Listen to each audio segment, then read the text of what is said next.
આજે તો થઈ ગયા બધા ભાઈઓ ભેગા તો કરી નાખી જમાવા અને આજે બસ કઈક આવી રીતે હતી. તો કેમ છો મિત્રો, અમારે જવાનું હતું નોકરી તો વિજય આવ્યો તો મારા ઘરે મને લેવા માટે. પાછા તમે એમ કહેતા હશો કે આ બે તો એક દિવસ રજા જ નથી પાડતા.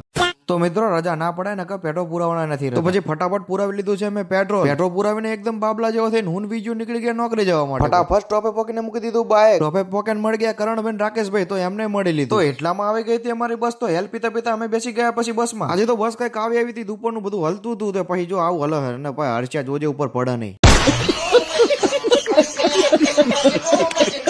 અને કંપનીમાં આવતા આવતા તો આખું શરીર હલી હલીને હલકું થઈ ગયું. તો પછી ફાઇનલી હવે અમારી રોજની બસ આવી ગઈ છે. તો અમે બેસી ગયા છીએ બસમાં. અને મારા વિજયભાઈ ને પાછું ચાલુ બસમાં ઉતરવાનું જ ગમે. તો પછી ફટાફટ પહોંચી ગયા અમે સ્ટોપે. આજે જગ્યા નથી, બાઇક અમે અંદર મૂકી દીધું. ના છે બાઇક નું અમારું સ્ટોર રૂમ. તો સ્ટોપે પહોંચીને ફટાફટ લઈ લીધું છે મેં બાઇક ને. બાઇક લઈને પછી અમે નીકળી ગયા ઘરે જવા માટે. આ બધા પાછા વચ્ચે ને વચ્ચે જ હોય છે. અરે તમારી જાતના સાલા ખદડાવ. તો પછી ફાઇનલી વિજય ઉતારી દીધો મને મારા ઘરે. અને મળીશું હવે નવા વ્લોગ સાથે.